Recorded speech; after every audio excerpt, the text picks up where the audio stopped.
Yes. And we're back. This is Ed in San Diego, rainy San Diego. And this is Global TV Talk Show. And joining us is Joseph McGuire from Dublin. As you can see, the company is called ClearSight Communications. And his tagline is "Every face tells a story." So is this face different than that? I combed my hair. I got a white shirt on. Uh, it's very different than 30 minutes ago, I have to tell you. So every face tells a story. So the setting and the scene and the lighting and everything else comes together to make a TV show. Joseph, when you look at a face, you're the author of Face Facts. Every face tells a story. Can you just do about 30 seconds here before we introduce the others? Just what is your take on faces? Okay, yeah, I work with particularly with the traditional Chinese skill, which is a 3,000-year-old tradition. And the understanding there is that our static facial features reveal a huge amount of information about personality, character, behavior style, how we communicate, both in terms of how we process and absorb information internally, and then how we communicate externally, the level of drive we have for life, the appetite we have for life, the hunger we have for life, stress triggers and responses, family influences, both genetically and in terms of behavior and our emotional response to life, and more besides. Well, we're going to come back to you in just a few minutes, and we're going to do a deep dive on executive recruitment and interviews and the face fact that you see. Tatiana St. Germain, welcome again. Thank you. So your specialty is talent, leadership development, talent assessments, onboarding, tying it all together, right? Yes, we help organizations ensure they have the right people in the right positions. Because if we can recognize, measure the talents and the weaknesses of each individual, then we'll be able to put them in the roles where they can thrive. And as I always say, I've never met anybody fully engaged in losing. Everybody wants to have a purpose. Everyone wants to be fully engaged in winning. They want to unleash their talents. And unfortunately, too many organizations just don't have the structure to provide those opportunities.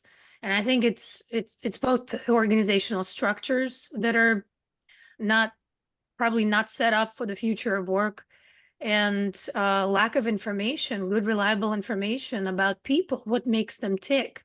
And so we're kind of guessing most of the time, okay, this person might fit this job and this person might be a good leader. Let's go ahead and promote them. I don't think there's enough regard, time, or attention given to some of these human decisions in the workplace. So I come in and help them with psychometric assessment data to make better decisions and achieve better results. Great. Well, thank you very much for that. We're going to circle back and let's welcome Ken Oler in. Hi, Ken. Welcome again. Ken, we're going to get right back to you. This is Dr. Ken Lloyd.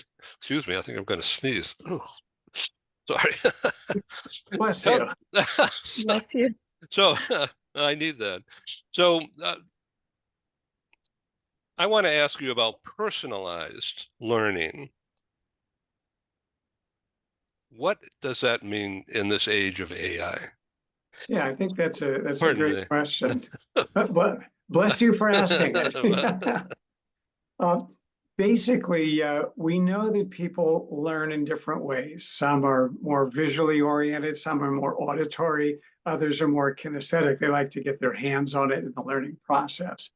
And for these educational programs to be effective, it's great to be able to tailor a program more to the way in which the participants or the recipients learn.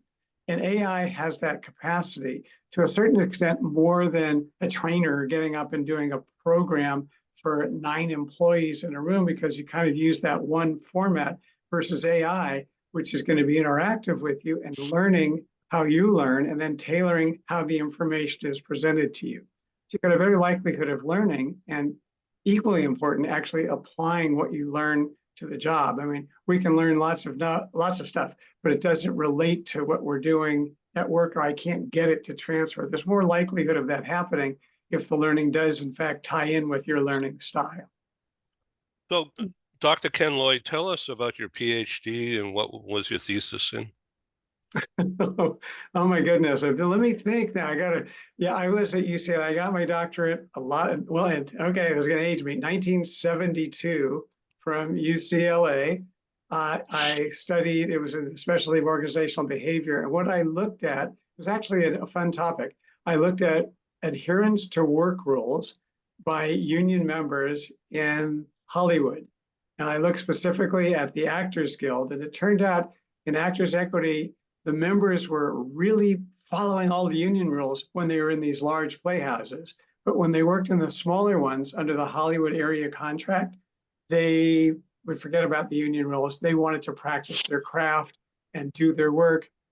And they wouldn't even take union pay in some cases, which would make the union crazy. So I wanted to go in and see, is it strictly environmental, strictly a function of what's going on in the two environments, or were there some psychological factors going on? So I used some instruments. I don't know how common it is today, the Alport Vernon Lindsay study of values, to see if these actors actually held different values, those who adhered to work rules in either environment versus those who didn't. Ultimate finding was that the work environment was the key critical determining factor. And here these scholars have their works into all the American Journal of Sociology and all. I was on the cover of Variety and Hollywood Daily Reporter. They thought that was good research. So anyhow, so it's all those years ago, but my role is to apply behavioral science to the workplace. It ties certainly with what Tatiana and Joseph are doing, and all very complementary in understanding people at work and making it all a better and more productive experience. So you're talking about personalized learning path in just a few minutes, and I want to introduce you now. Come down this pathway to meet Dr. Ken Oler, who's we've known each other a number of years. He's been on several of our programs, and he was an in-person speaker at our meeting at Ernst & Young in the New York area.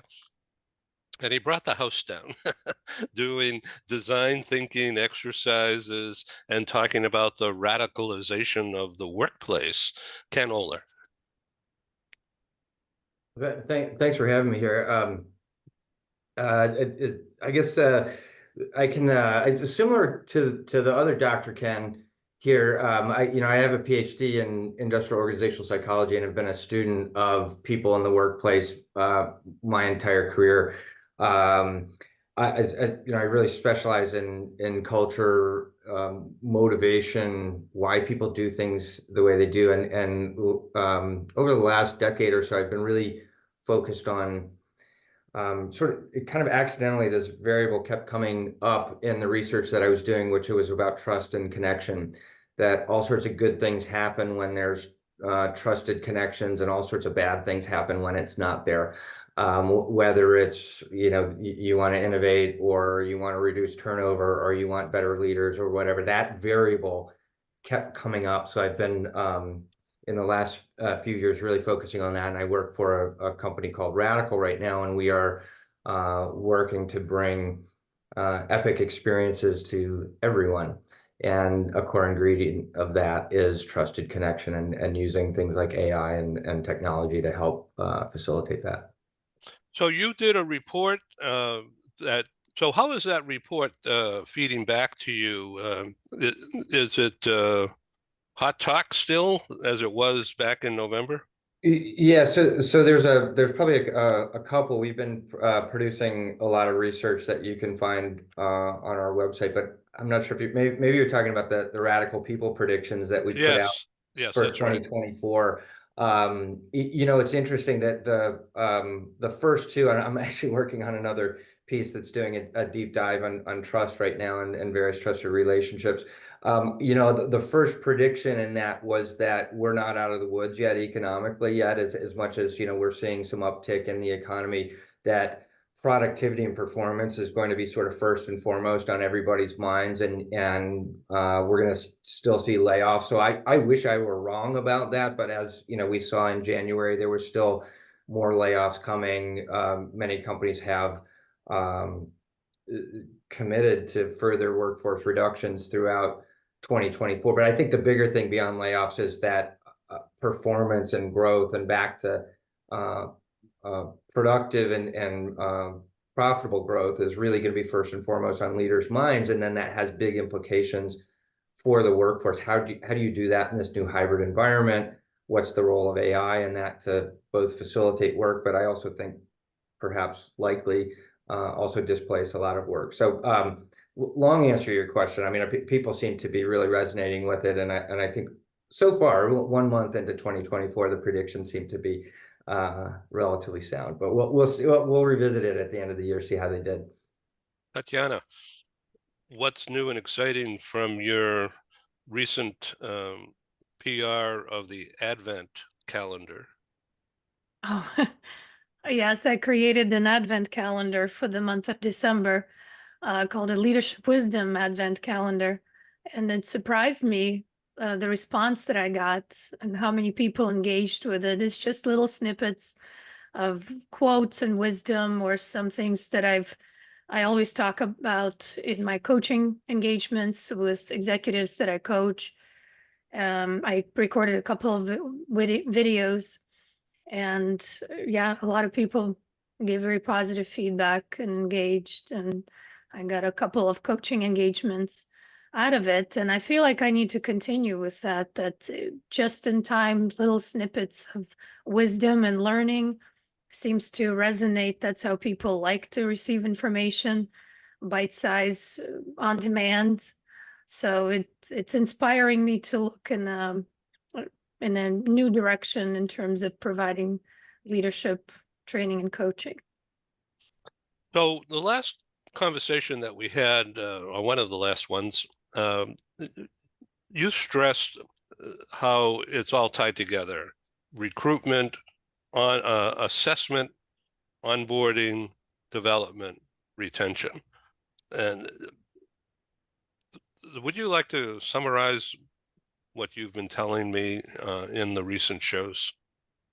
Well, I think we take for granted that we're going to hire somebody and they're going to show up and do the work and the story.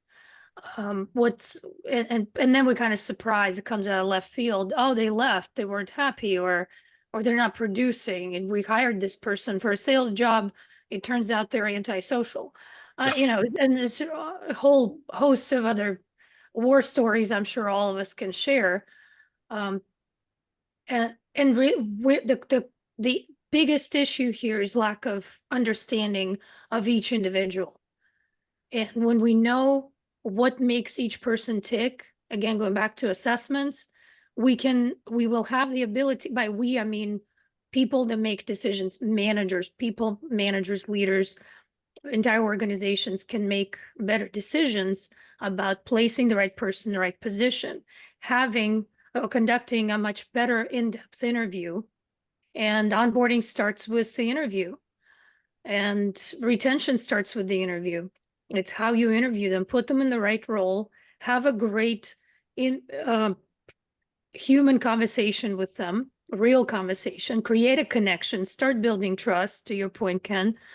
And then use this information to create a career path for them. You start building loyalty, and you recognize the talents. Hey, this is why we hired you, and this is where you can go in the organization. Not everybody's made to climb the career ladder and go up.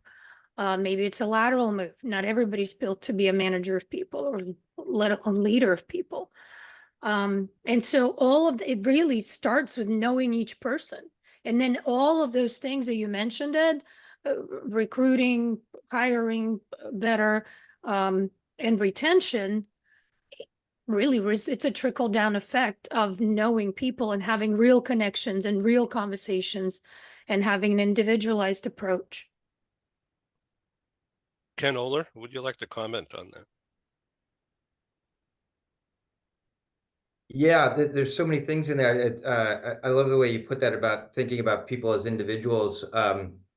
We have a bit of a mantra in our company, and it's a really odd thing after a few decades of research looking at sort of patterns across people, but we tend to say people are not averages, but yet most of the research reports on averages, and to this concept of all these individual attributes of people. We're working on some work profile research, and I actually started looking at individual cases of the research coming back, and we were asking things on personality, superpower skills that people bring to the table. But we started to look at other things like, how do you like to communicate? When do you like to do your focus work? When do you like to do your collaborative work? What types of apps are you using?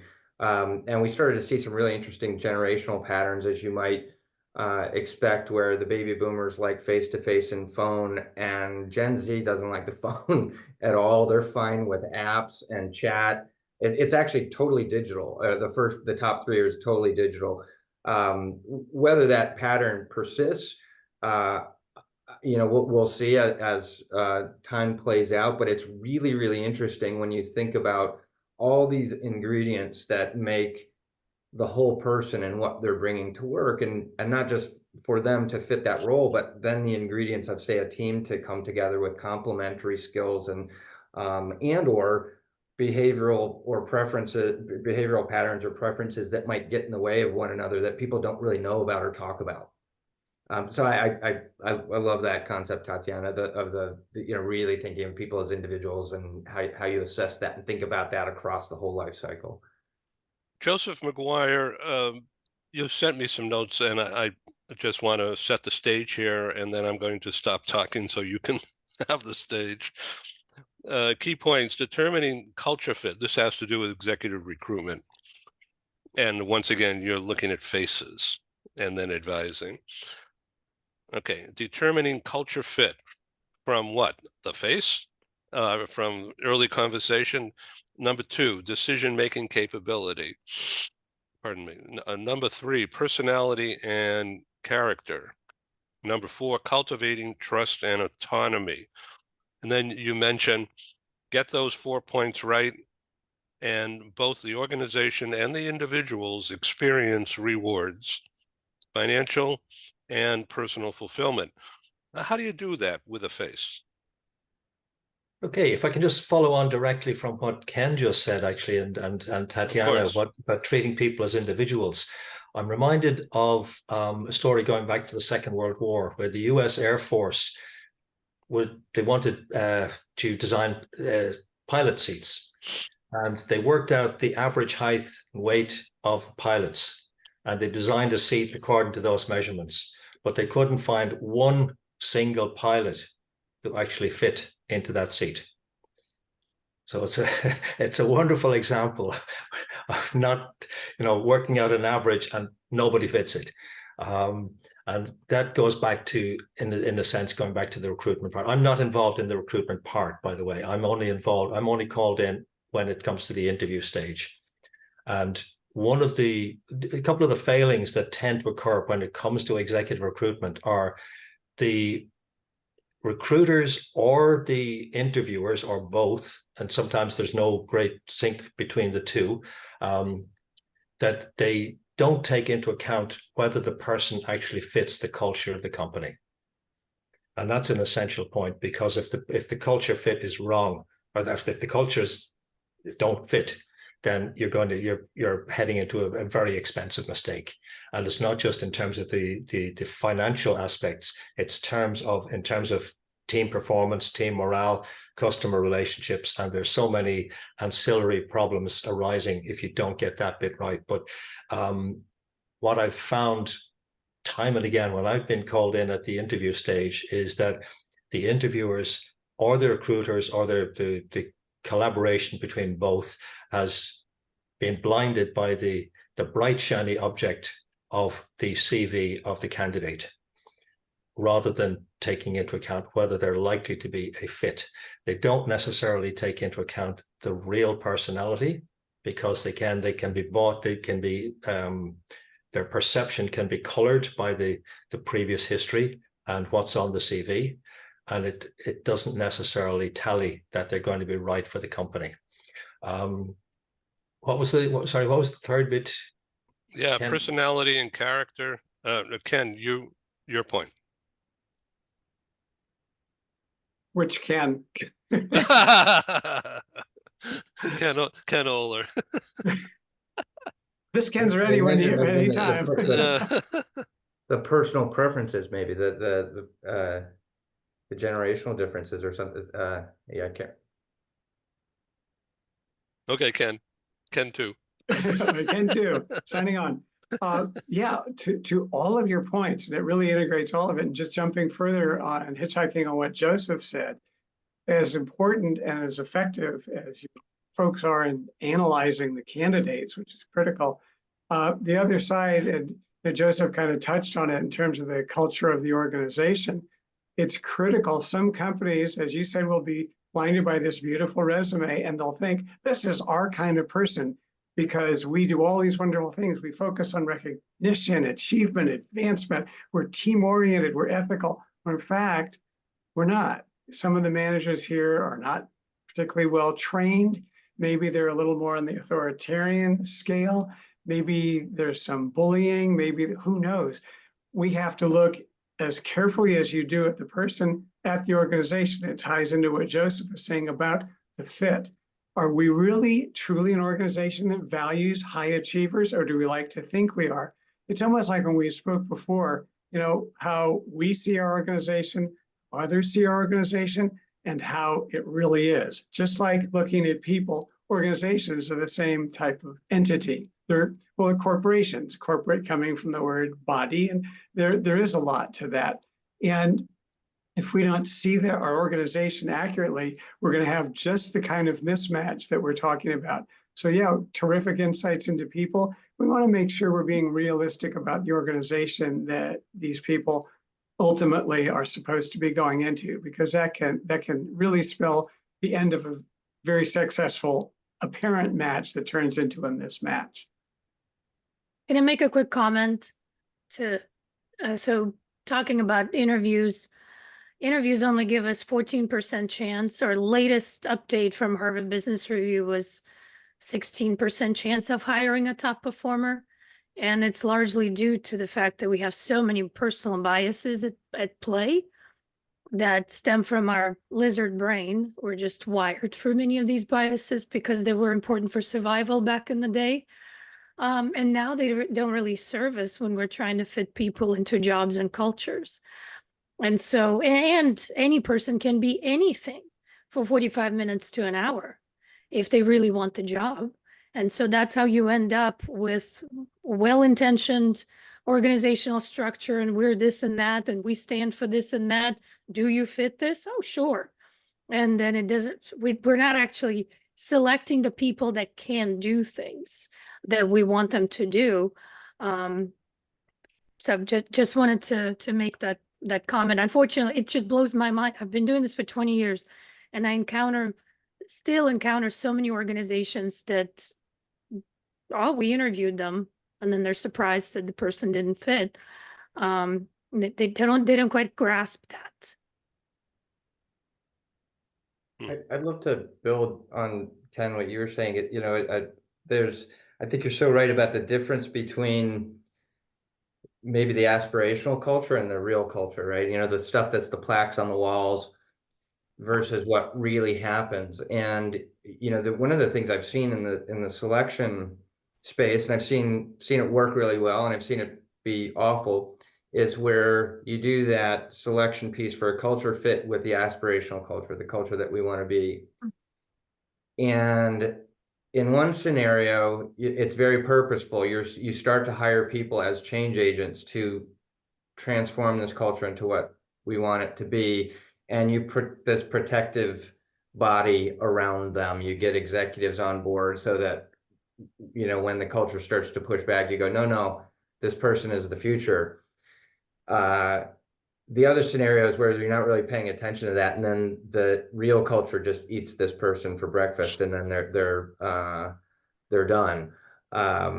And that the for latter me. scenario, unfortunately, is I think what you see more often than not, even when intended to hire the person as a culture change agent. I used to do a lot of work in the change area in culture change and talking about viral culture change and how does that happen, and the one ingredient was always you needed that protective layer when you were introducing these new sort of foreign bodies into the organization, if that's actually what you wanted to have happen. Ken Oler, the Gen Z phenomenon of introverts coming out of their shell, is that going to continue? It's an interesting one, and I won't pretend to be a generation expert. I've studied it and I've seen some phenomenon. So take what I say with a grain of salt. I've learned a few things generationally. I used to do some work with millennials when everybody was talking about, millennials are so different. The first thing that really I started to say to many leaders and organizations was we've learned a lot about how dangerous stereotypes can be. So be careful when you do that with Gen Z or millennials, because not all millennials want a trophy and not all Gen Zs want to keep their head down in a technology app. That being said, we do see some patterns. My latest research that we've been doing on these work profiles and work preferences, where we looked at the big 5 personality, we did see a really remarkable, significantly different effect where the Gen Zs were way more introverted and much less agreeable in terms of being empathetic and wanting to get along with others. And maybe it was a sample effect, but it was a random sample of U.S. employees. Whether it's an age effect, I don't know, but that's one of the patterns that goes, and that tied directly into, well, how do you want, what communication methods do you want? And more often than not, we saw the Gen Z saying, I'd like to be remote, and using technology, apps and emails and chat are just fine with me, and much different on the other end of the spectrum looking at baby boomers. I think it'll be an interesting thing to play out. I think we're watching the millennial phenomenon play out as now they're entering their 40s and in management leader positions and having families and all that. We'll see what sticks with those generational stereotypes and what evolves as we've seen most things evolve with age. Ken Lloyd, as a manager and coach, advisor, when you're dealing with a Gen Z person who is afraid, actually, they know they have it over everybody else from tech skills, but they're not in power, and they are actually afraid when somebody my age comes at them, and not at them in a negative point of view, but just trying to have a conversation, and it's opaque and nothing, no feedback, no communication back, and I give up and walk away, and so the kid does too. So I throw this open to the table here? How would I, as a senior, let's say C-level or ownership or whatever, and I have this problem in my organization, what do? Do I call you guys? Just get out of the way? And the problem being communications with Gen Z or Gen Z employees. Right. And how do you get them to come out of their shell without threatening them? Yeah, well, I don't want to talk about the average Gen Z employee, because then we're going to get into airplane seats. But obviously, it's going to depend on the individual. But for me, it's like in a job interview. There's an old saying that job interviewers enjoy candidates who feel positive about candidates in direct proportion to the amount of time the candidate gets to talk. If they get to talk a lot, then I enjoyed that interview.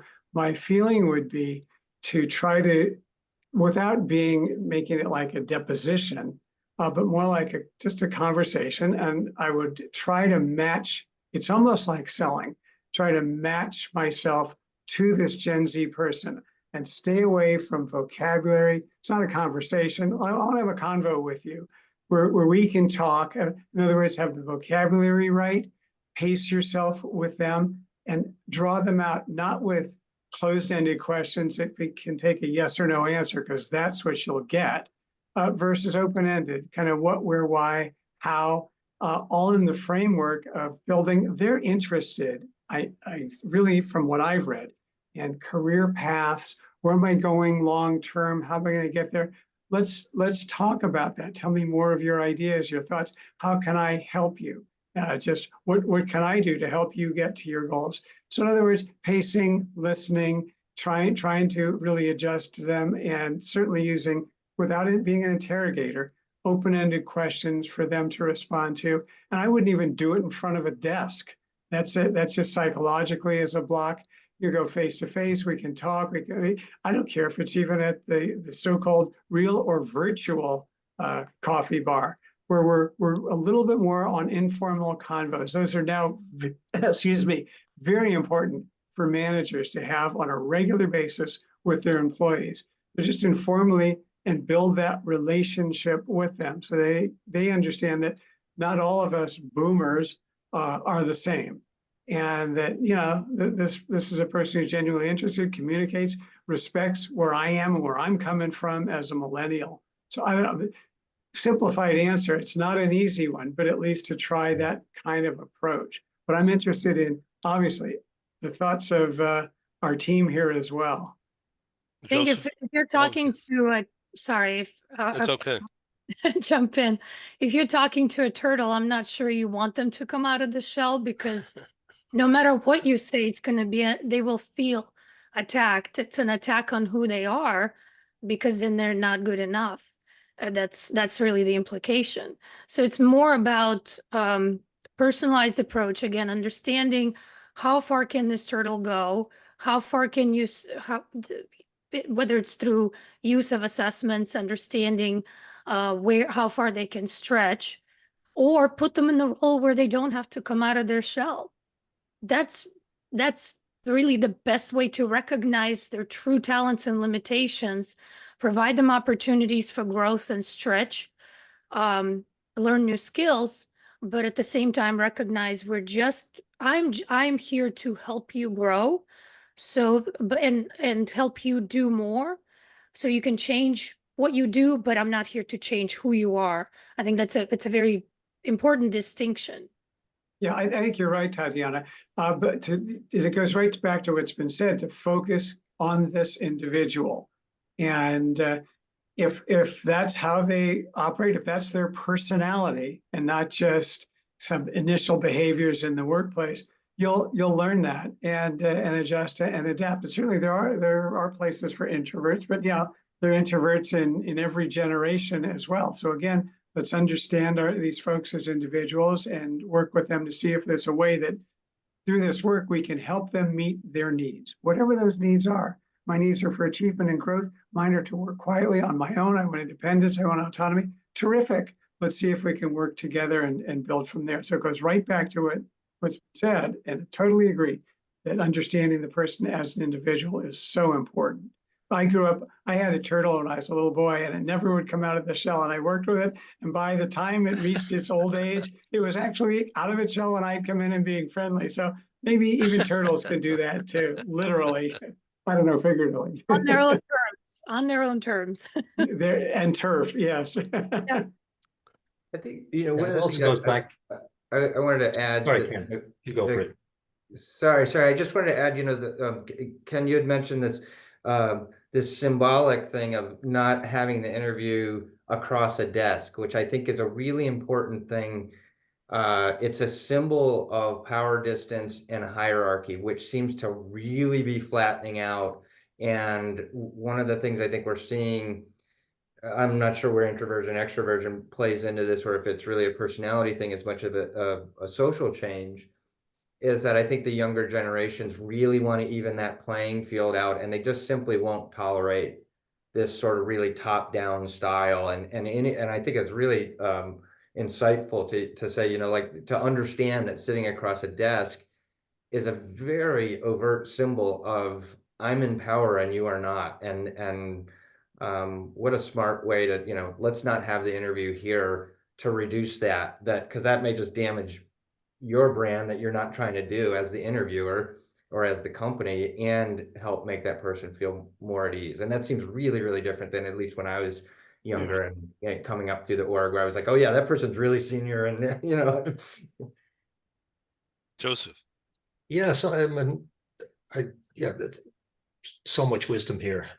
So it's a wonderful thing to simply be able to be here to listen. But a lot of it goes back again to the recruitment process and the interview process, because you will learn a lot about the candidate. If whether you're using my approach, whether you're using the psychometric approach, Tatiana, you'll learn a lot about the candidate, about their personality, about their likes, dislikes, what how they're likely to perform. From the interview process. If you're reasonably alert as an organization, you will have ongoing assessment anyway. So you will have reports coming in as to how they're performing, etc., whether they're engaging with the team, how well they're engaging with clients, if there is direct client interaction. And then one other particular point I would make is, and it follows on again from what Ken was saying about not having the desk, to make it clear to within the organization, within the team or teams, that you do actually have these regular conversations. You're not singling anybody out, because people can feel very conspicuous if they think you're calling on them, you're pulling them aside for a conversation, and they can feel threatened. So you certainly don't want that, because that impacts hugely again on not just their morale, their performance, but depending on whether they have good relationships with other team members, it can spread seeds of mistrust and doubt within the organization. So you want to be very careful about little details like that. What about the one-on-one aspect of, let's go out for a walk, just you and me? You walk around the campus or Steve Jobs approach. So does that work? I mean, it's like close encounter. It can, if you choose the right person at the right time. You have to be very discerning about that and why you want it done. You don't want to interrupt somebody in the middle of being very, very busy when they're already under pressure and feeling stressed. So you need to choose your timing very, very well. They need to know why you're doing it, how long you're going to do it for. So you need to really prep them if you're going to do it.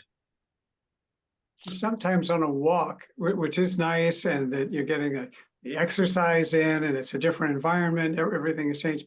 But what you don't get as much of, and it ties right into what Joseph has studied, is if the person's next to me, it's going to be a little weird if I'm looking at that person's face during the walk. What are you looking at?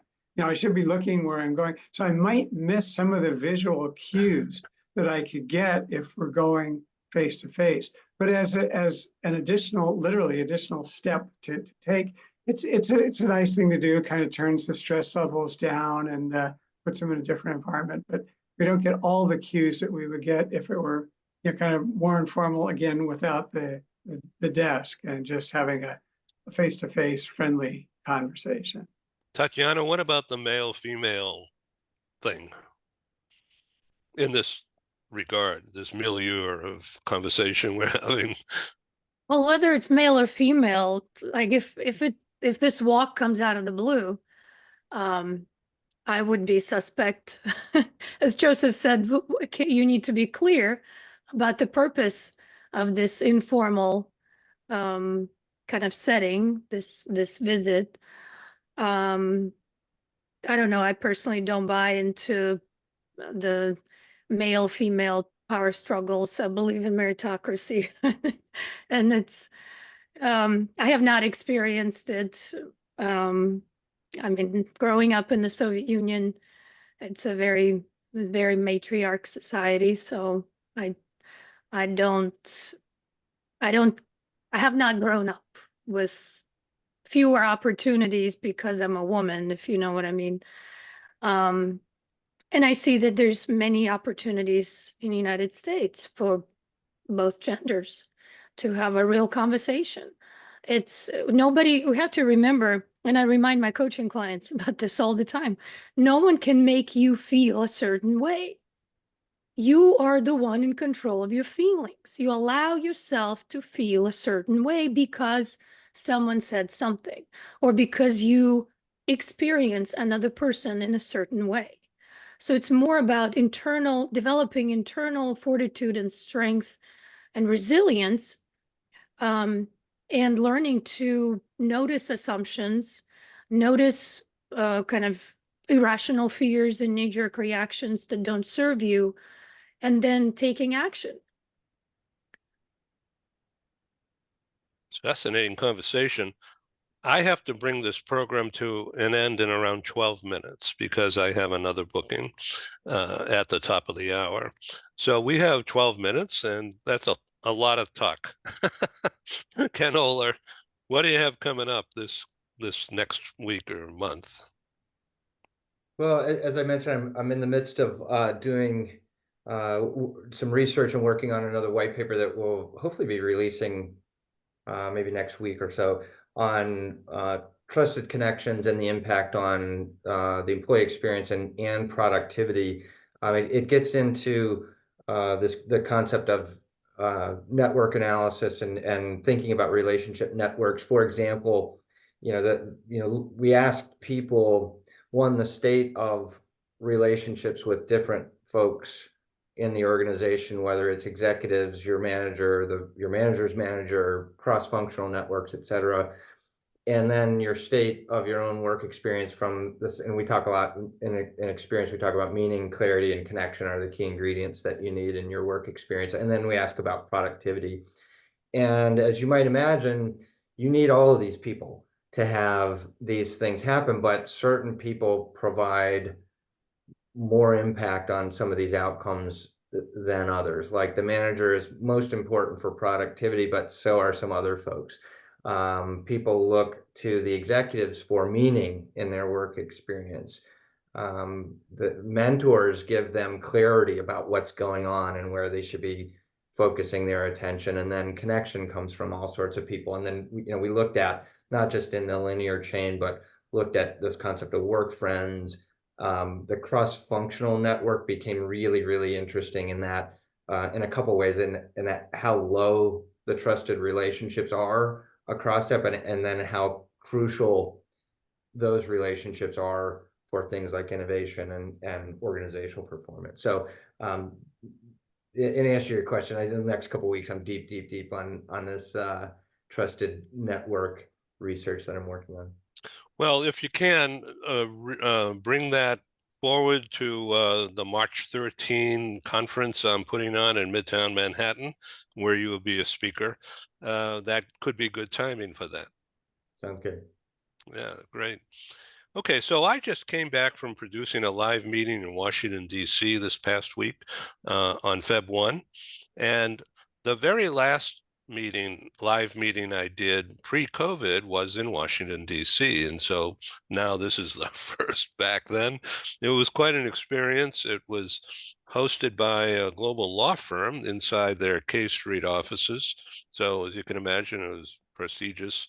And our keynote speaker was the director of public policy for Samsung Electronics America. And she's a lobbyist. And she was a presidential appointee by Biden to serve on the CHIPS Semiconductor Act about reshoring manufacturing and spending a lot of money doing that.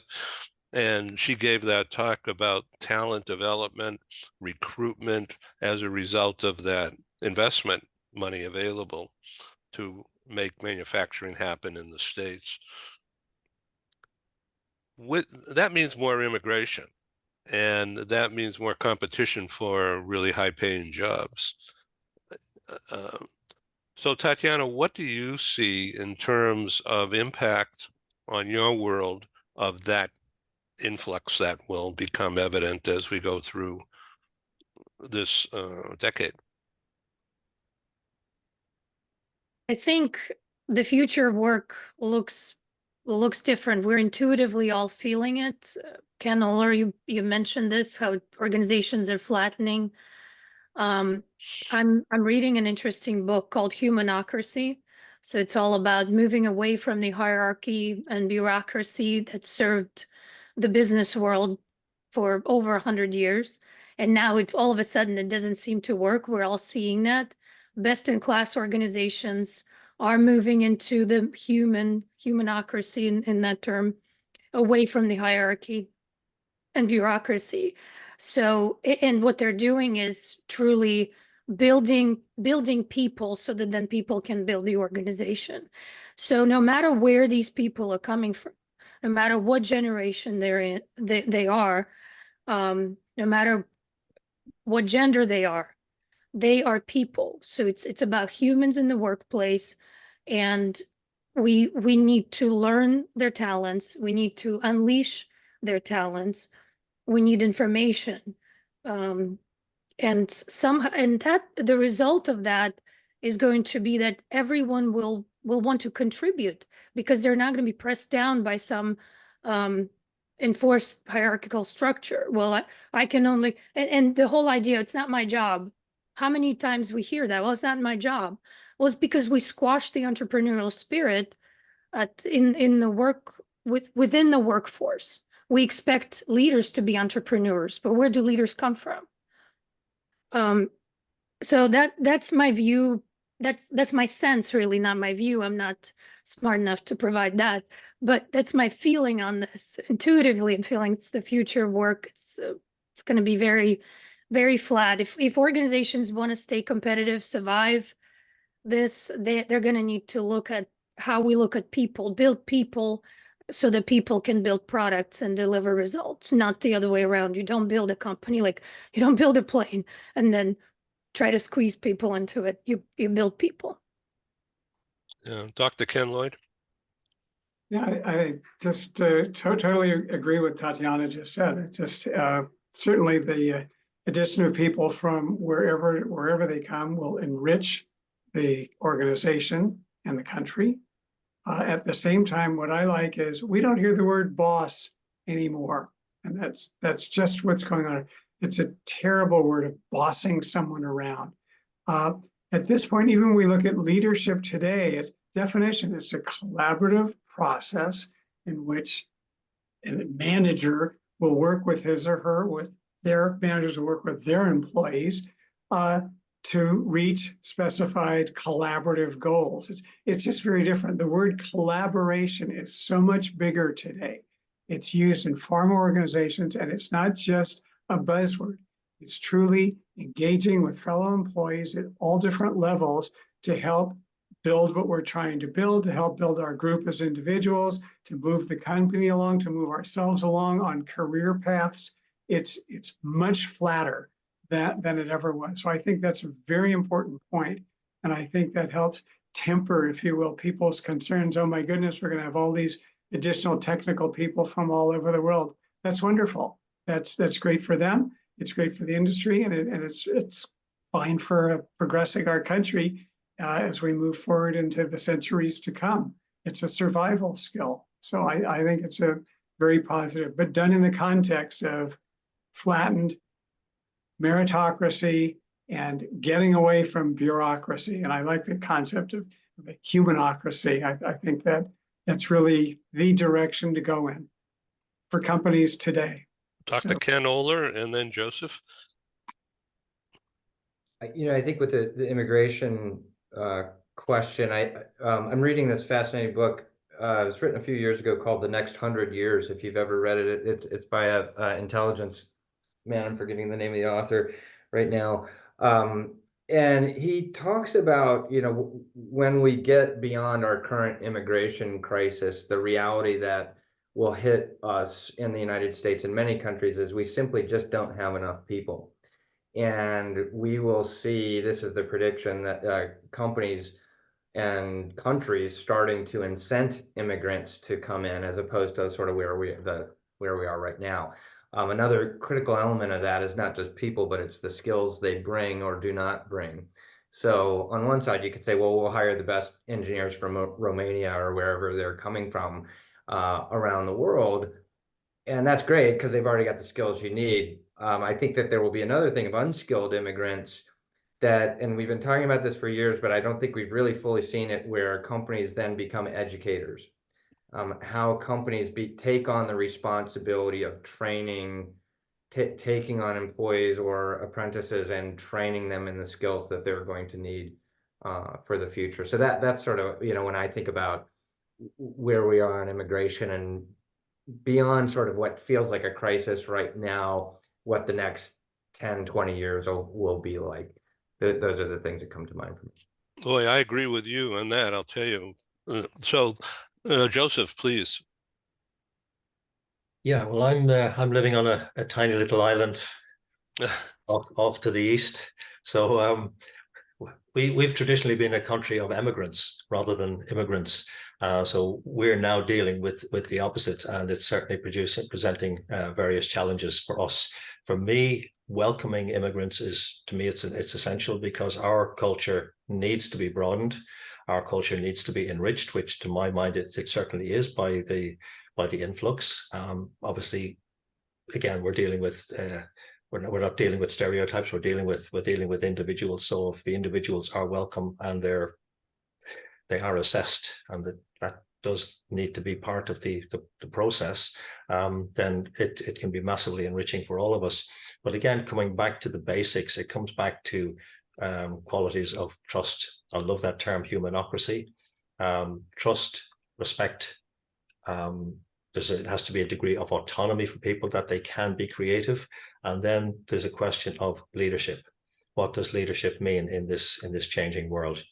And certainly old models are not going to fit. They're not going to be fit for purpose. But are we willing to embrace that? Are we willing to embrace the change? And companies, businesses, organizations which don't are going to face major problems, as Tatiana was saying.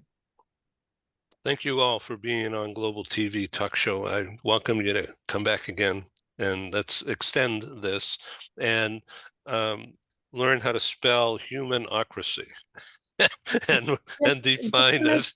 And the author of the book Humanocracy is Gary Hamel. Okay, great. I'm going to write that I highly down. recommend. Yeah, I'm about halfway through it, maybe a little bit more. Okay, so next time you'll do a book report. Oh my God, that used to be like going to a dentist. But this one won't be, I'm sure. Thank you. This is Ed signing off from San Diego. Thank you all. Bye-bye. Bye.